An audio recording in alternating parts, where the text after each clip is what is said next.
안녕하십니까. 이번 시간에는 담보와 담보대출에 대해서 알아보겠습니다. 담보, 어떤 이제 담보를 잡는다 이런 얘기를 들어보셨을 건데, 담보의 의미는 어떤 사람이 다른 쪽에 본인의 돈을 빌려주고 그 돈을 반드시 받아내기 위해서 그에 상응하는 뭔가를 이렇게 잡아두는 것, 그것을 담보라고 할 수 있겠습니다.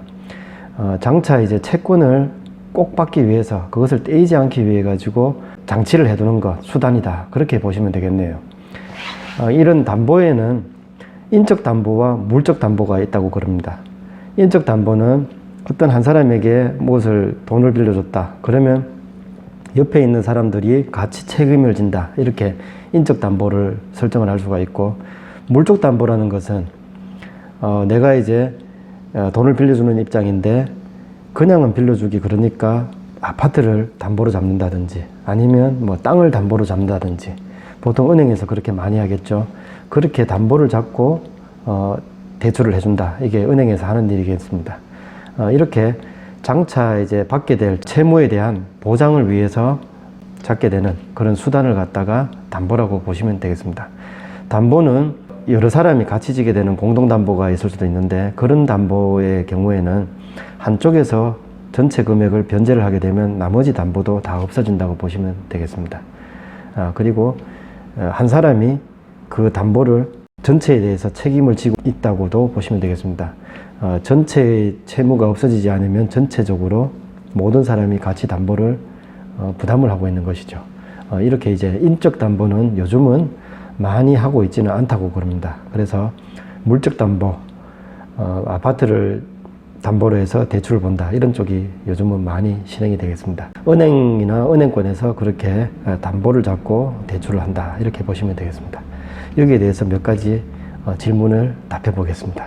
첫 번째 질문으로, 남편하고 이혼을 했습니다. 그런데 남편이 제 명의로 담보 대출을 받는데 그게 아직까지도 살아 있습니다. 이거 어떻게 해야 됩니까? 이렇게 물어보셨는데, 이혼을 했다고 해서 어떤 이제 담보대출이 바로 없어지고 할 이유가 없습니다. 은행 입장에서는 그 사람을 채무자로 그대로 가지고 두고 있는 경우고, 그 담보 물건이 확보가 되어 있기 때문에 어떤 채무를 변제받기 전까지는 그것을 없애줄 이유가 없습니다. 그래서 이혼을 했더라도 채무를 전체 갚고 나중에 이제 그 설정되어 있는 그 담보를 설정 등기를 지워주세요, 이렇게 요구를 해야지만 그 채무가 등기상에 없어지게 되겠습니다. 두 번째 질문으로, 집을 물려받게 되었는데 몇 명의 형제가 지분으로 그것을 나눠 가지게 되었습니다. 그런데 제가 이제 그 형제의 한 사람으로서 대출을 보고 싶습니다, 그것으로 해가지고.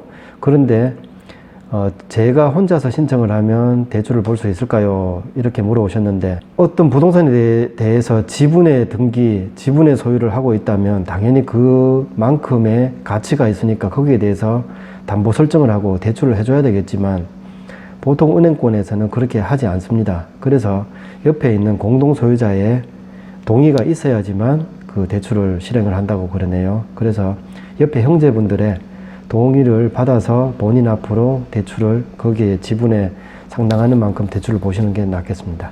세 번째 질문으로, 어머님 앞으로 집을 사드리고 싶습니다. 그리고 그 몇 년이 지나고 나서는 그것을 이제 제 명의로 바꿀 것인데, 어머님이 경제적 능력이 없으니까 집은 이렇게 해드리되 그 담보의 대출, 그 채무자를 본인 앞으로 할 수 있겠습니까? 이렇게 물어보셨는데, 집을 사는 분은 어머님이지만 대출은 이제 본인 앞으로 하겠다, 이런 경우인데, 은행권에서는 그러한 대출도 많이 취급을 하고 있습니다.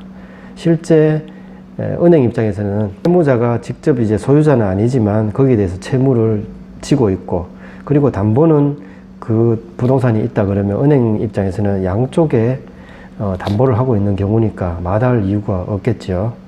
그러니까 어머님 명의로 사고 본인 앞으로 채무를 부담하는 담보대출을 할 수가 있습니다. 네 번째 질문으로, 두 개의 금융권에서 담보대출을 한 집에 대해서 할 수가 있겠습니까? 이렇게 물어보셨는데, 하나는 A은행에서 뭐 1,000만 원을 빌리고 B은행에서 2,000만 원을 빌리고, 이런 경우는 당연히 가능합니다. 그 경우에는 그 담보의 가치가 1,000만 원, 2,000만 원보다 더 크다면 당연히 2,000만 원 나중에 빌려주는 쪽에서 그것을 마다할 이유가 없겠습니다. 이자를 받게 되니까. 그러한 대출은 많습니다. 그리고 1금융권에서 이렇게 대출을 하고 나서 그 다음에 조금 모자란 금액은 2금융권에서 대출을 한다든지 그런 경우도 가능하겠죠. 오늘은 이렇게 담보와 대출에 대해서 알아봤습니다. 감사합니다.